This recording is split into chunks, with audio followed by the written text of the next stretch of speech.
Kita punya trauma, entah itu fiktif, entah nyata, entah apalah. Kita punya trauma kasus Siti Jenar. Orang yang mendalami la ilaha illallah secara intensif, ya, entah itu disebut kalimat sodo, bosuluk, boseloko, mbah kono pokoknya. Orang yang memahami la ilaha illallah secara intensif, itu pasti menuju ilmu hakikat. Dan menuju ilmu hakikat pasti ngalami hakikat yang khoyali. Ini ruang nonton ini. Hakikat yang nopo? Khoyali. Dan hakikat yang khoyali ini mulai menipu.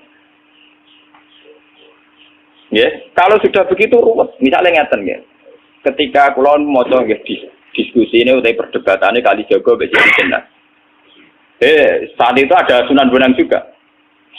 Kamu sujud pakai apa kali jaga? Ya pakai jasad. Dari Siti Jenar. Daging kamu itu hanya onggokan daging. Nanti itu jadi bangkai. Dan setelah jadi bangkai itu habis. Kamu nanti ditulis Tuhan tidak termasuk yang sujud. Kebuat yang mbok sujud itu bentek. Mikir kan juga. Rugi ke sujud be bathuk be tangan. Jasad tem sampean iku entek. Ora ana sing crito kowe nak sujud mergo jasad itu mbok sampean dadi bang. Lah nek ngono sujud sing hakikat ora usah bathuk, ora usah tangan, ora usah sikil, yo rohem iku lho kon sujud be pangeran. Nak sujud be fisik ku rugi wong fisik sampean. Mikir kali. Orang bolak-balik kali Joko mantan wali preman terus jadi debat pusing. Siti Jenar tahu belajar tak tahu menang Irak. Yang jelas yang mulang gak satem orang menangis. Wah, uang ini menjadi perdebatan.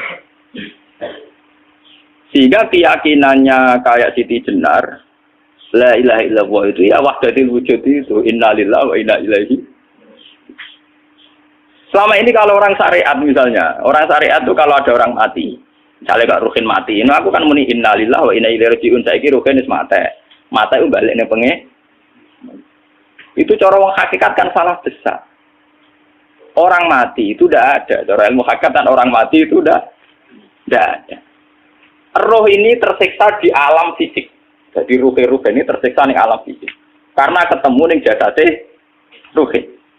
Tersiksa dulu. Aku rewape mangane kudu kerja piring Jepang tersiksa roti. Adol roti memang tersiksa. Misalnya kiai pemangane dadak kudu pidato 2 jam bareng tersiksa. Roti kenapa? Tersiksa. Mergo ora butuh mangan, ora butuh ngombe, tapi gara-gara melok fisik. Paham ya? Lho ini tenang. Dia ketawarai ya, bener. Lah kula boten. Sampeyan betul lho guru waras maksudnya nggih. Artinya waras secara akademik karena ada referensi, ada marojek, ya. Waras secara hakikat. Kulo nu mau merasake sampean wis ilmu hakikat. Artinya saya juga ngalami ilmu hakikat. Lan ketika sekarang hikam, wong ora tau muka safar ora jadi ulama. Terus entah sekian detik ulama itu harus pernah muka safar. Biar merasakan ilmu napa? Ada. Tapi ilmu hakikat itu bisa dilogikakan sebelum sampean sampai secara musyahadah. Paling enggak bisa sampai secara logika. Manusia itu mulai Nabi Adam sampai sekarang itu kan punya roh. Dan roh itu tidak makhluk. Ya, roh itu tidak makhluk. Ketika roh itu diletakkan di jasad, dia itu tersiksa. Karena ketika dia ke jasad fisik, namanya mengalami keterpisahan dengan yang abadi. Dia ini jasad fisik, tersiksa. Karena dia harus di alam yang kasat mata, alam multi. Tersiksa. Ketika dia tersiksa, semelok ruhin, akhirnya dia mangannya kangelan, akhirnya lesu, mangan. Padahal roh gak butuh mangan, perlu dicatat, roh gak butuh. Ini butuh gunung kidul barang, kan roh butuh rapi. Paham kan? Ini butuh cinta, butuh pegatan, butuh macam-macam. Paham? Tapi karena dia nemplek jasad, yang butuh mangan, butuh rabi, butuh wedoan, macam-macam. Akhirnya roh tersiksa. Suatu saat kalau roh ini dalam bahasa manusia mati, ini dalam bahasa manusia mati. Ini hakikatnya roh itu tidak mati, dia kembali ke habitatnya. Ini disebut innalillah. Kita ini dari awal ya dengan Allah. Wa inna ilaihi juga kemudian nanti kita pasti kembali ke Allah. Dan itu diyakini betul oleh orang wahdatul wujud. Jadi kalau roh mati itu ya tidak ada mati. Roh sekarang itu kembali karena sudah lama mengalami keterpisahan mergo melok fisik-fisik dan ono kerja dasinan, ono nggo proposal roh melok. Paham itu? Kita di roh itu napa melok roh? Lah roh ya tersiksa, aku ora butuh mangan, ora butuh proposal, bocah ngalor. Itu tersiksa. Makanya dalam cerita-cerita Jalaluddin Rumi yang otentik di kitab-kitab begitu. Ketika beliau mau meninggal, muridnya itu nangis. Dari Jalaluddin Rumi, kamu jangan nangisi saya ini mau pesta, perkawinan. Kamu tidak merasakan penyesalan saya ini lama menyesal, karena harus hidup bersama kamu. Terus saya ini tersiksa, karena ngalami alam yang rusak, yang fana. Alam yang fana. Harusnya roh saya itu di alam abadi, bukan di sini. Maka jangan tangisi kematian saya. Kematian saya adalah kembalinya roh ke habitatnya. Semenjak itu kematian dianggap malam perkawinan. Karena roh kembali. Walhasil nguniku cara ilmu tasawuf bahasa Arab jenenge wahdatul wujud. Kena Jawa, Yogyakarta, Solo, Keadaan jenenge manunggaling kawula. Mergo sing rawan ngono rugen. Barang iki tak terangno detail. Jadi batuk mesti iki buku sujud kan. Iku sampeyan ilang. Dadi seksine ra ono cara teorine sinten Siti? Rugi kowe. Jadi ya kendo ya. Kali coba mantan preman jak debat terus ora ngono mbok terus tak pateni kowe. Lah debat ini biar ra iso. Premane kumat.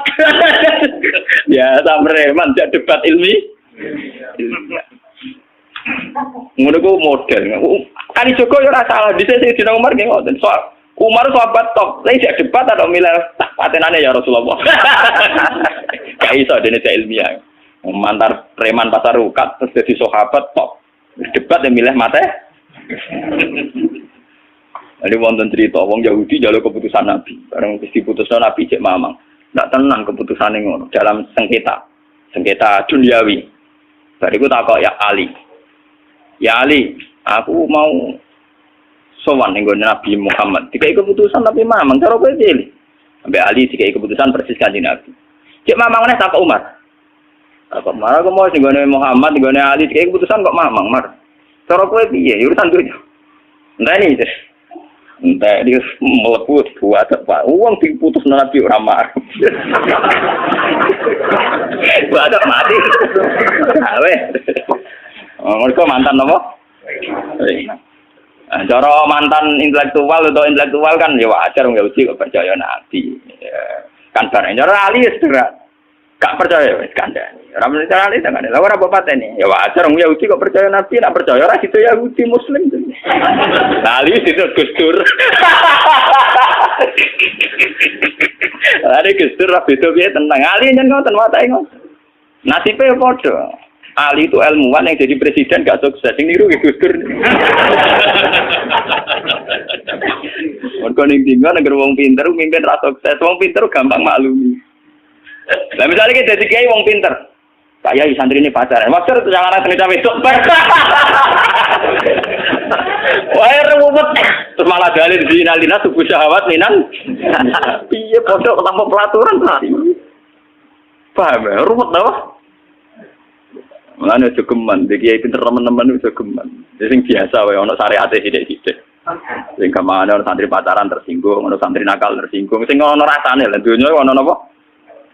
Jadi nak meguru kula nu urusan ilmu semi hakikat. Mulane mon ngene. Sehingga kayak Siti Jenar, cara pandang Siti Jenar itu masuk betul ning gone pemikiran para santrinya. Kados Ki Ageng Pengging siapa masuk betul karena masuk akal. Cara mereka napa? Betapa tidak ada artinya fisik ini. Nah, kalau semua fisik ini tidak ada artinya, kemudian yang ada artinya itu roh, perjalanan apa? Perjalanan roh, sehingga diartikan inna lillah wa inna ilaihi raji'un. Inna sholati wa nusuki wa mahyaya wa mamatiku lillah. Lah kemudian sekarang sampean tak tanya misalnya, ini latihan ilmu hakikat. Wa mahyaya lan penguripan ingsun. Kalau ingsun itu artinya fisik atau jasad, itu keliru besar karena jasad tidak pernah hidup. Yang hidup itu roh. Paham ya? Sekarang artinya wama mati itu apa? Kematian ingsun. Kalau roh itu tidak pernah mati, berarti kematian roh adalah keterpisahan dengan yang agung atau yang abadi. Dan semuanya itu lillahi rabbil alamin. Sehingga mereka mengatakan kematian itu satu pesta. Mulane kados Bilal ditakoki, ya Bilal, ketika murid-muridnya nangis bergape mati, Bilal ge seneng ae. Godan nalqal ahibbah Muhammad dan wa hisbah. Ya nak mati malah seneng kok ketemu kekasihku. Sebab itu kematian tidak pernah jadi problem bagi mereka sing soleh, sing menembus ilmu hakikat. Paham? Tapi ilmu hakikat kayak ini itu yang diyakini Siti Jenar, diyakini Jalaluddin Rumi, diyakini para wali-wali wahdatul wujud. Dulu Syekh Husain Sinten Al-Halal. Itu kemudian melahirkan prahara syariat. Prahara apa? Syariat. Sebab itu Wali Songo, oke Siti Jenar benar dalam filosofinya, tapi harus dibunuh. Karena menjadi prahara syariat. Sama dengan yang dikatakan Nabi itu benar, tapi menjadi prahara syariat. Akhirnya disomasi oleh Umar radhiyallahu anhu. Jadi sebetulnya sama, pola-pola ceritanya sama. Intinya sebuah ilmu hakikat harus dikawal napa? Syariat. Nggih kula bolak-balik, contoh paling gampang wit pisang. Wong nak mangan gedang kulitnya tetap dibuat. Tapi umpama gedang dari awal ora usah kulit, ra sido dadi gedang. Paham nggih? Meskipun kon ape dipangan ya dibuat. Tapi kita tidak bisa membayangkan pisang dari awal tanpa napa? Mbah kekeringan, mbah bosok, mbah ra sido dadi napa? Pisang. Terus pentingnya syariat lagi begini, gitu. Malah penting ngaji wali-wali syariat yang pinter kados Sunan Kudus, kados Sunan Bonang. Andai kan tidak ada syariat itu dunia pun mesti rusak. Contoh paling gampang masalah pornografi, porno aksi. Jadi jenar aja omongi ngono ibu ngakak-ngakak deh. Dari pangeran wis pirsa, kowe nek aku klambi pangeran ora tentu ora ya ora usah klambenan. Wong ora ono gunane.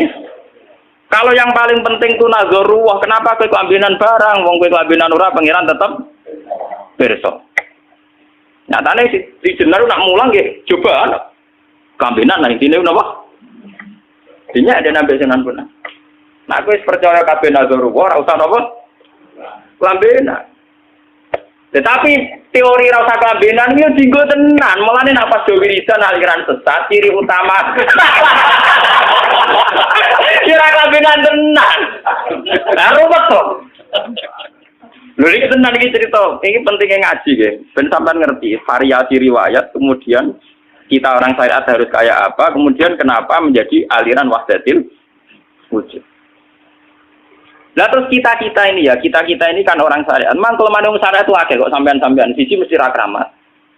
Modele ora di duwe bingung, rumet. Urip wong syariat lho apa? Dineng bojo wedi, dineng tangga wedi, pengaruhe menurun. Pancen orang syariat itu banyak kriminal tauhidnya itu memang jelas.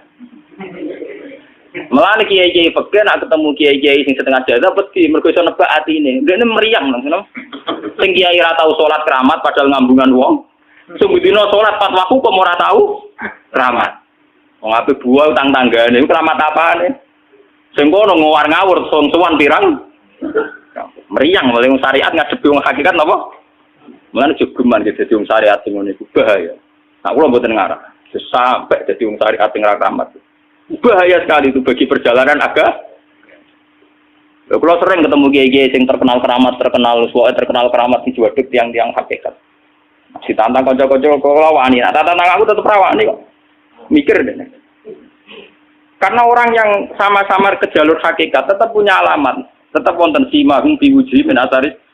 Cara pandangnya mesti sama. Lalu kalau nanti ketemu murid, ya artinya yang ikut aliran Siti Jenar, dia ada sholat, ada apa, hidup di satu tempat gitu. Padahal dia bisa baca ihya. Dulu pernah mondok di Mekah, pernah di Irak. Ya meresahkan para kiai. Kemudian sebagian mereka minta saya suruh ketemu. Ya walhasil kalau ketemu. Ketemu pertama ya. Jadi Gus Ba, tapi zaman roh jenengku terperata arani muka sapa. Nggih biasa mawon. Kula ora usah kenal jenengan nggih kenal. Dadi kula biasa mawon. Lah niku pernah ngajar-ajaran nih. Saya Gus ning donya tak enteni mau turu-turu ngenteni mati ngono Gus kok repot. Jawaban kula terus ya. Sampai ada wong hakikat wong ngenteni mati bareng. Ya mati wis saiki iku. Ora ngenteni saiki padha-padha wis napa? Wis mati. Ya saiki wis padha-padha wis urip. Wis padha kabeh. Nah cara ilmu hakikat itu kan terus sama semua. Napa? Sama semua. Tadi makanya itu tadi. Kalau baleni malih logika hakikat itu begitu ya. Roh itu ditiupkan oleh Tuhan ke kita. Kemudian roh karena ikut alam fisik, alam jasad, roh ngalami yang kita alami. Nggih. Ketika roh ngalami yang kita alami, dia tersiksa. Nah, ketika roh sudah terpisah dari jasad yang mengekang, yang memenjara ini, dia senang terus kembali ke Tuhan. Ini disebut inna lillahi wa inna ilaihi. Nah, jasad ini kemudian menurut ilmu hakikat tidak ada gunanya sama sekali total. Hilang di telan tanah. Lah kalau begitu jasad iki nak mbok agul-agulan. Gusti bathuk kula tak nggo sujud tangan kula ndi buktine tangan wis ora ono. Bathuk wis ora. Mulai dari Siti Jenar, hanya wali bodoh kayak kalian yang punya ajaran bodoh begitu. Malah rasupan terus. Mulane Sunan Kalijaga semangat kon mateni mergo tambah omongane glodro dindi. Tapi yang enggak disadari Siti Jenar yaitu tadi. Inti dari ilmu hakikat itu kan tunduk sama kersane Tuhan. Kalau sudah tunduk pada kersane Tuhan, kalau kersane Tuhan roh kita harus di jasad. Dan wujud jasad kita ini juga karena kehendak Tuhan. Kenapa yang wujudnya jasad yang karena kehendak Tuhan engkau ingkari? Sementara wujudnya roh tidak kamu ingkari. Toh wujudnya jasad ya bi iradatillah wa bi masyiatillah. Wujudnya roh ya bi wujudi bi masyiatillah wa ira. Harusnya fungsi jasad juga harus kamu akui toh Siti Jenar. Wong sekarang kita punya jasad ya bukan karena kita, karena kehendak Allah. Kenapa kamu ingkari? Berarti kamu ingkari kehendak meneng Siti Jenar.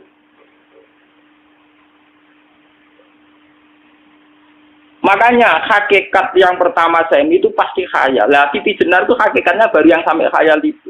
Jika dia tersesat.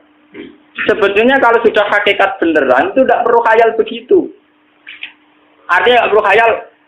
Jasad kita sing senajan ora ana gunane ini. Tetap piye wae wujudnya karena kehendak Allah. Juga kita harus terima.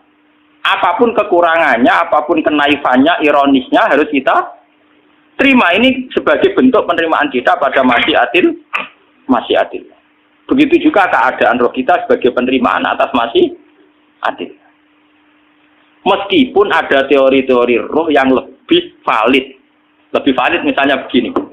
Kanjeng Nabi itu suatu saat ininya terputus karena perang Uhud.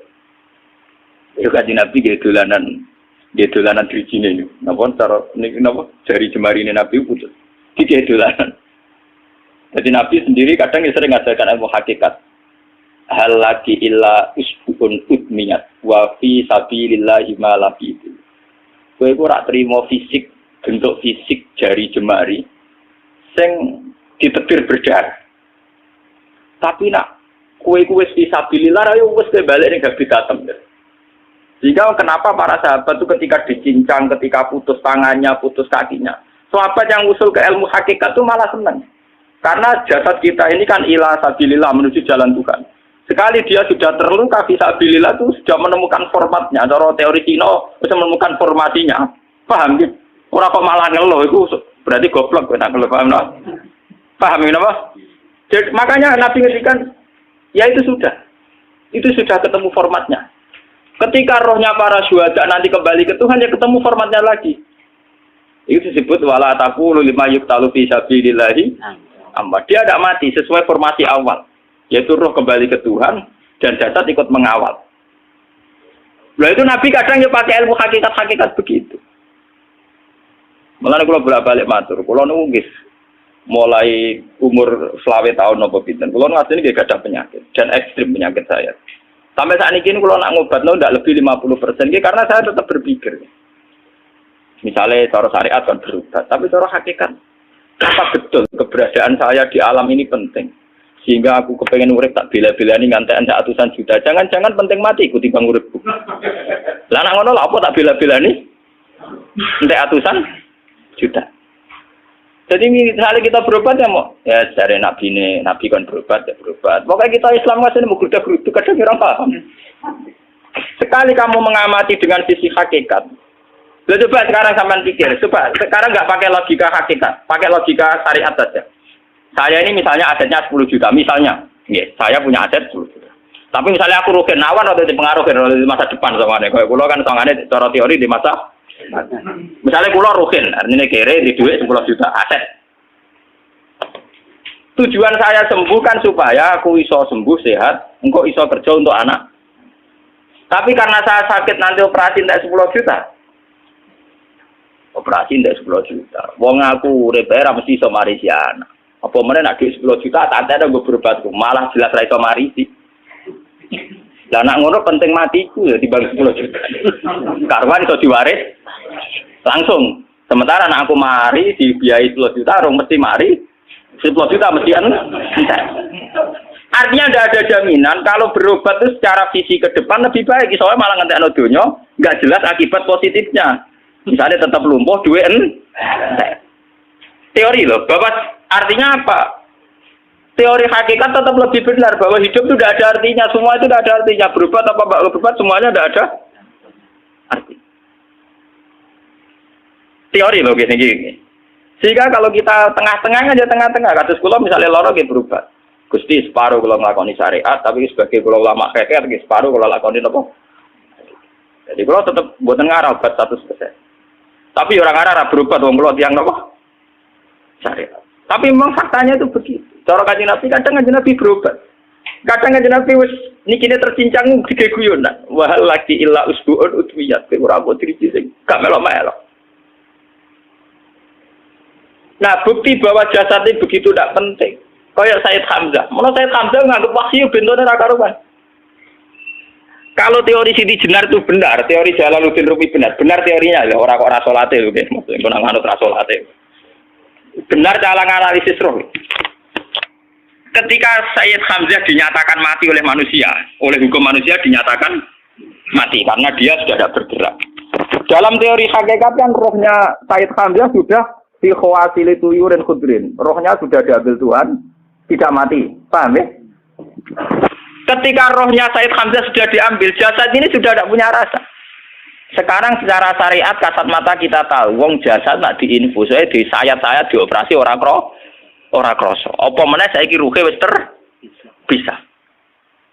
Lah ya jasad itu cek gampange, dioperasi dibius saja terus tidak kerasa. Apalagi rohnya sudah diambil. Lah saiki bayangkan ketika Sayyid Hamzah itu sudah di atas, ini kira-kira dulu wahsi rak wong bentuk. Lho wong kok baca igabus. Ketika jasad benar-benar tidak penting, kemudian jasadnya Sayyid Hamzah kan dicincang oleh wahsi. Ketika rohnya sudah diambil kan Hamzah tidak merasakan. Berarti Sayyid Hamzah guyu-guyu wahsi. Wahsi cek bentuk nih gabus dicincang. Paham ya? Lho niki tenan.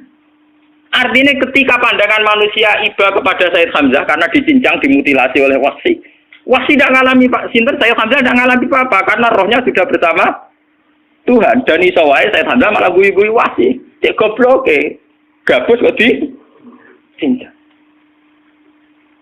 Lah nak ngono rak mirip, makanya dalam hal ini itu dalam teori roh itu sebetulnya Siti Jenar tidak sesat dalam teori roh. Tapi jangan katakan itu penemuannya Siti Jenar. Siti Jenar itu terlambat. Sebelum itu ada Husain Al-Khallas. Sebelum itu ada Jalaluddin Rumi. Sebelum itu juga ada sahabat, ada nabi. Cuma cara aplikasinya Siti Jenar melenceng. Jadi jangan katakan kok tak kampus-kampus. Itu pendapat Siti Jenar itu malah goblok meneng. Siti Jenar itu sanut, paham? Nggih maksud apa? Wis anut. Nah, teori yang sama terjadi pada Yesus Kristus. Ketika Yesus misalnya secara lahir dicincang, dimutilasi, diapakan oleh orang Yahudi. Sebetulnya rohnya dia sudah bersama Tuhan, kembali ke Tuhan Bapa, nah cara Kristen. Nah cara Islam ya balik ning pangeran. Andaikan itu iya, itu ya ada masalah karena hakikatnya dia tidak dicincang, tidak dibunuh. Andaikan iya lah, tentu menurut Islam yang dibunuh Yudas atau siapa itu yang masuk bialah. Tapi sama sebetulnya teorinya sama, kalaupun iya ada masalah. Oke, kalau misalnya Nabi Isa karena ada kontroversi menyangkut dia atau Yudas. Sekarang yang Zakaria dan ya. Zakaria itu dicincang betul oleh orang Yahudi, matinya dimutilasi. Tapi dia tidak apa-apa. Karena ketika beliau dicincang, rohnya sudah diambil. Ini rumah tenan kan. Ben kira untuk kendel mati paham kan ya. Dadi maksudnya niku kula ajari nak mati itu enggak problem. Ya niki kalau urip mati lho. Dan ini bersamaan paham ya. Kaitan la ilaha illallah ini nanti semuanya sama kaitan sama apa?